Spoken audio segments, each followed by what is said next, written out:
Look. Welcome back to NG and JK. അപ്പൊ നമ്മൾ reaction ചെയ്യാൻ പോകുന്നത് ഗുഡ് ബാഡ് അഗ്ലി മൂവിയുടെ ഒഫീഷ്യൽ ടീസർ. നമ്മൾ ഈ സംഭവത്തിന്റെ ആക്ച്വലി നമ്മള് എനിക്ക് തോന്നുന്നു റിയാക്ട് ചെയ്തിട്ടുണ്ടായിരുന്നു തോന്നുന്നു. പോസ്റ്റർ വന്നിട്ടുണ്ടായിരുന്നു, ഞാൻ കാണിച്ചിട്ടുണ്ടായിരുന്നു. അതെ അതെ, കാരണം വെച്ചാൽ ഈ പേര് ഭയങ്കര ഒരു ക്ലിക്ക് വേറല്ലേ, ഗുഡ് ബാഡ് അഗ്ലി. ഏകദേശം വിടാമുയർച്ചയുടെ ആ ഒരു ടൈമിലൊക്കെ ആയിരുന്നു ഇതിന്റെ സംഭവങ്ങളൊക്കെ വന്നിട്ടുണ്ടായിരുന്നത്. പിന്നെ ഇതിന്റെ ഡയറക്ടറെ പറ്റിട്ട് പറയുകയാണെന്നുണ്ടെങ്കിൽ ആദിക് രവിചന്ദ്രൻ, നമ്മുടെ മാർക്ക് ആന്റണി. നമ്മൾ ഒരിക്കലും മറക്കില്ല. കാരണം വെച്ചിട്ടുണ്ടെങ്കിൽ തമിഴില് നമ്മളിപ്പോ റീസെന്റ് ചെയ്ത മൂവികളില് റിയാക്ഷൻ ചെയ്ത മൂവിയില് നമ്മൾ ഭയങ്കരമായിട്ട് എൻജോയ് ചെയ്ത് നമ്മളെ ഫുള്ളി സാറ്റിസ്ഫൈ ചെയ്യിപ്പിച്ചിട്ടുള്ള ഒരു മൂവി ആയിരുന്നു മാർക്ക് ആന്റണി.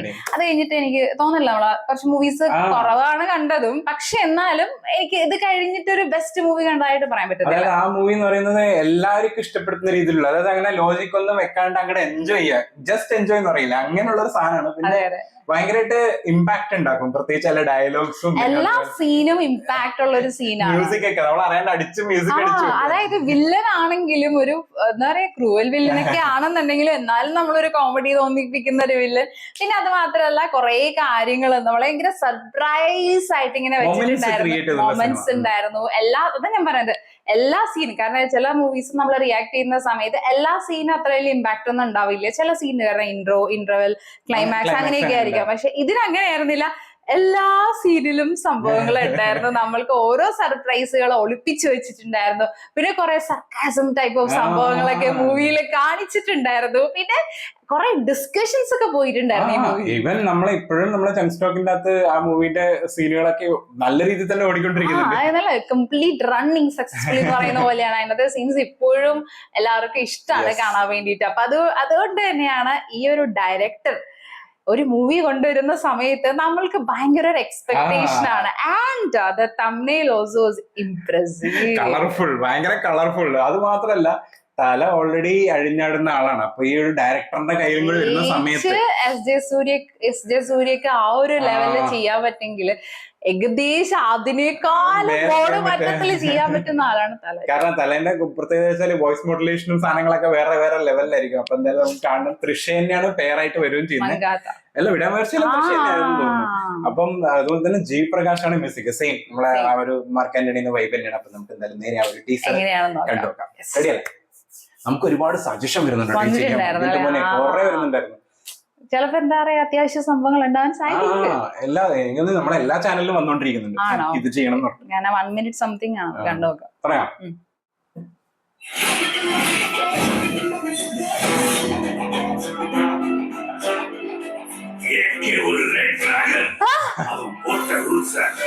அவனே பிரேக் பண்ணிட்டு வந்திருக்கானா? அவன் மூச்சிலேயே முடிச்சிடும். அதே வைபில்ல நாம எவ்வளவுதான் குட்டா இருந்தாலும் லுக்கு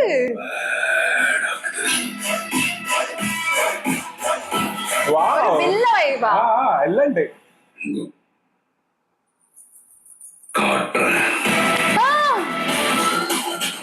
എല്ലാം ഉണ്ട്.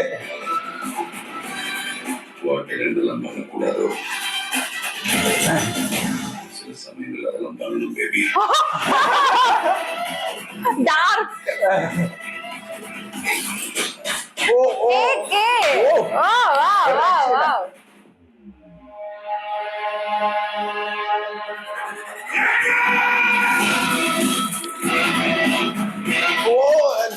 എന്ത് സാധനം,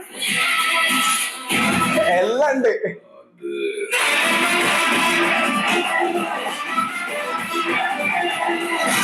Wow! Nice. Impressive. Missed you all.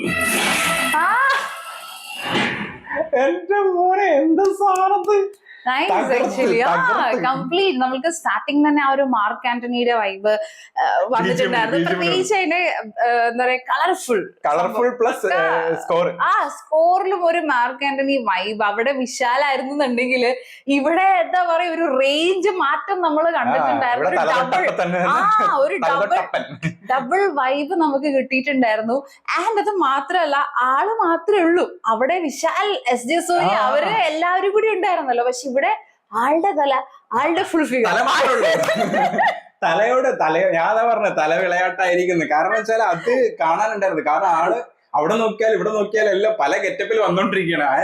ആള് ചെയ്യുന്ന ഡയലോഗ് ഡെലിവറി ഞാൻ പറഞ്ഞില്ലേ, ആ സ്റ്റൈല്, പിന്നെ അതുപോലെ തന്നെ കാണിച്ചിരിക്കുന്ന രീതി ആൻഡ് ടീസർ കട്ട് ഗംഭീരമായിട്ട് ചെയ്തിട്ടുണ്ട് കേട്ടോ. Look, young look. ഏകദേശം ഞാൻ ബില്ല മൂവി കണ്ടിട്ടില്ല, പക്ഷെ ബില്ലയിലെ ലുക്ക് കണ്ടിട്ടുണ്ടല്ലോ. ഒബിയസ്ലി നമ്മൾ പല പട്ടുകളിലൊക്കെ ആയിട്ട് കണ്ടിട്ടുണ്ട്. അപ്പൊ അതുകൊണ്ട് തന്നെ ആ ഒരു ബില്ലയിൽ ആ ഒരു ഗെറ്റപ്പിലൊക്കെ വന്നിട്ടുണ്ട്. പിന്നെ ആ ഒരു സോൾട്ട് ആൻഡ് പെപ്പർ ലുക്ക് എനിക്ക് തോന്നുന്നു അജിത് സാറിനല്ലാതെ സോൾട്ട് ആൻഡ് പെപ്പർ ലുക്ക് ഇത്ര ഗംഭീരമായിട്ട് ആർക്ക് ചേർന്ന് എനിക്ക് അറിയില്ല. കാരണം വെച്ചാൽ യൂഷ്വലി എല്ലാവരും കറുപ്പിക്കും അങ്ങനെയൊക്കെ ചെയ്യാറുണ്ടല്ലോ. പക്ഷെ ഇദ്ദേഹത്തിന് ആ ഒരു വൈറ്റ് മുടി വന്ന സമയത്ത് ഏകദേശം അത് ആ ഒരു ലുക്കിൽ തന്നെയാണ്. നായകനായിട്ട് ഏറ്റവും best salt and pepper look Ajith സാറിനാണെങ്കിൽ വില്ലനായിട്ട് വരുന്ന സെക്കൻഡ് വരാൻ പറ്റുന്നത് നമ്മളെ ജഗതി ബാബുവിനാണ് തോന്നിയേക്കണം. ഒരു salt and pepper salt and pepper ലുക്കിൽ വരുമ്പോ ജഗപതി ബാബുവിനെ കാണാനായിട്ട് ഒരു വേറെ ലെവൽ സംഭവം തന്നെയാണ്. അതെന്താ പറയാ, ഇവര് യങ്ങില് ഭയങ്കര ലുക്കാണ്. നമ്മള് ജഗതി ബാബുവിന്റെ പഴയ ഫോട്ടോ ഉണ്ടായിരുന്നില്ലേ, ഭയങ്കര ഇപ്പൊ തലയുടെ അങ്ങനെ തന്നെയാണ് നമ്മളെ പഴയ മൂവീസിലെ, പ്രത്യേകിച്ച് നമ്മളെ കണ്ടുകൊണ്ടിലേക്ക് എന്ത് ലുക്ക്. സംഭവം എന്ന് വെച്ചിട്ടുണ്ടെങ്കിൽ ഇവൻ സൂര്യനെ വിജയനെ ഒക്കെ കുറെ മൂവീസ് ഒക്കെ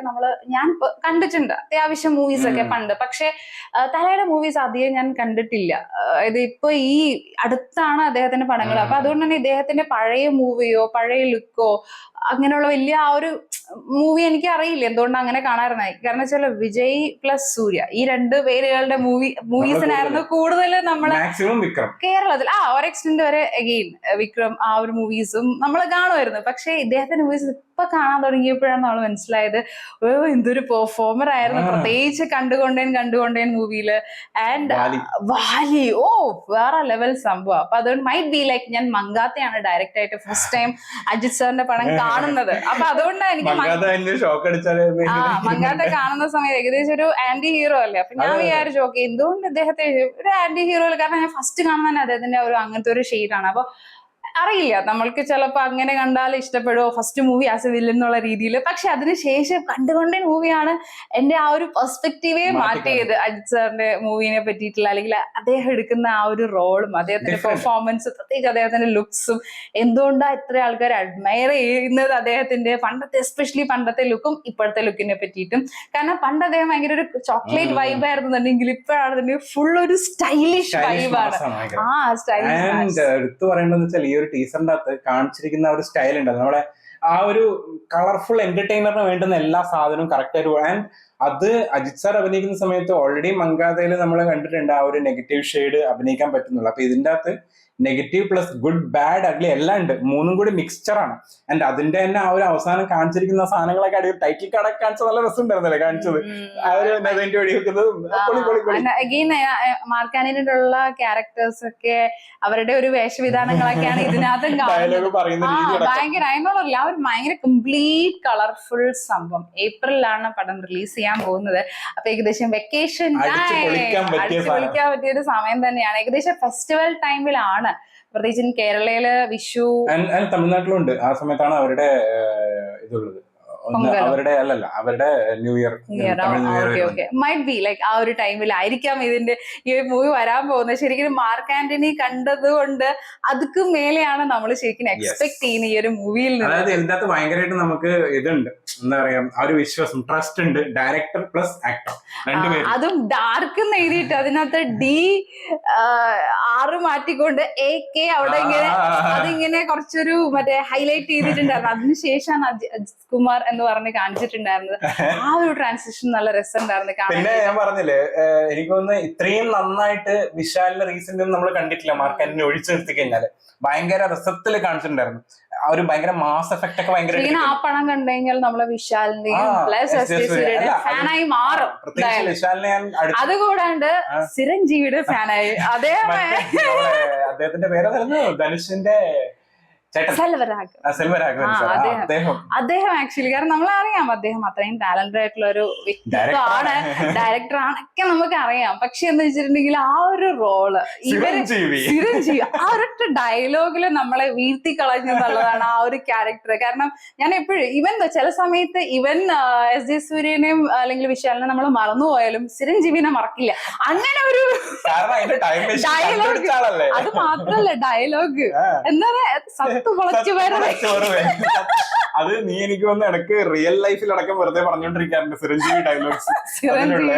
ഓ നല്ല രസം. ആ ഒരു വോയിസ് മോഡുലേഷൻ ആണെങ്കിലും പിന്നെ ആളുടെ ലുക്ക് ആണെങ്കിലും എല്ലാം നല്ല രസത്തിൽ കാണിച്ചു. അപ്പൊ എനിക്ക് തോന്നുന്നു ഈ പടത്തിലാണെന്നുണ്ടെങ്കിലും ചിലപ്പോ അത്രയും കുറേ സ്റ്റാർ കാസ്റ്റ് ചിലപ്പോ ഉണ്ടാവില്ല. ഇവരൊക്കെ തന്നെ ആയിരിക്കും തന്നെ മുന്നേ വരാൻ പോകുന്നത്. പല ഗെറ്റപ്പിൽ വരുമ്പോ കുറെ ആവശ്യമില്ല, അതിനകത്ത് കുറെ ഗെറ്റപ്പിൽ വരുന്നുണ്ടല്ലോ. അപ്പൊ ഏകദേശം നമ്മള് എനിക്ക് ചുരുങ്ങിയ സ്റ്റാർ കാസ്റ്റ് കൊണ്ടിട്ട് നമ്മളെ ഇഷ്ടപ്പെടുത്തുന്നതും ആൻഡ് വരുന്നവർക്കൊക്കെ നല്ല ഇമ്പോർട്ടൻസ് കൊടുത്ത് നമ്മൾക്കും അവർ ആ ഒരു ക്യാരക്ടറായിട്ട് ഒരു കണക്ഷൻ വെക്കുക എന്നുള്ളതാണെന്ന് തോന്നുന്നു എനിക്ക് ഈ ഒരു ഡയറക്ടറിന്റെ ഒരു മോഡ് മനസ്സിലായത്. ഈ ഡയറക്ടറിന്റെ വേറൊരു പ്രത്യേകത എനിക്ക് തോന്നിയിരിക്കുന്നത് വെച്ചാൽ ആ പടം നമുക്ക് തിയേറ്ററിൽ കണ്ടാലും ഇഷ്ടപ്പെടും, OTT കണ്ടാലും ഇഷ്ടപ്പെടും. ചില സിനിമകൾ അങ്ങനെയല്ലേ, തിയേറ്റർ കണ്ട് ഇഷ്ടപ്പെട്ടിട്ട് OTT ഇഷ്ടപ്പെടാണ്ടാവും. പക്ഷെ ഇതിന് അങ്ങനെയല്ല. ഇത് നമുക്ക് തിയേറ്റർ കണ്ടാലേ വാവ്, OTT തിയേറ്ററിൽ കണ്ടാലും വലുതായിട്ട് കാണാം, അല്ല റിപ്പീറ്റ് അടിച്ച് പിന്നെയും കാണാം.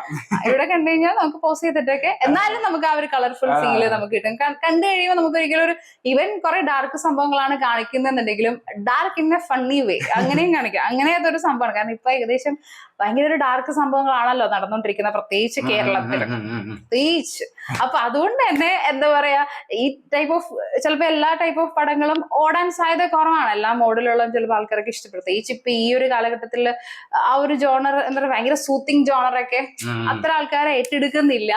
പക്ഷെ ഈ ഒരു ജോണർ മൂവിക്ക് എനിക്ക് തോന്നുന്നത് നമുക്ക് ഭയങ്കരമായിട്ട് എൻജോയ് ചെയ്തിട്ട് കാണാൻ പറ്റും. And there will be meaning also, might be ഇല്ലേ, എന്തെങ്കിലും ഒരു മീനിങ് ഒക്കെ ഉണ്ടാവാൻ സാധ്യത ഉണ്ട് പടത്തിൽ. അത് മനസ്സിലാവേണ്ടവർക്ക് മനസ്സിലായിക്കോട്ടെ എന്നുള്ള രീതിയിൽ അങ്ങനെ. കാരണം വെച്ചാൽ ഫുള്ളി അല്ലെങ്കിൽ മെസ്സേജ് ഓറിയന്റഡ് പടമായി മാറുമല്ലോ. അപ്പൊ എന്തായാലും നമ്മൾ വെയിറ്റിംഗ് ചെയ്യാണ്ട് ഇതിലെ ഫർദർ അപ്ഡേറ്റിന് വേണ്ടിയിട്ട് നിങ്ങളുടെ ഒപ്പീനിയൻ കമന്റ് ബോക്സിൽ മെൻഷൻ ചെയ്യാത്ത വീഡിയോയിൽ കാണാം.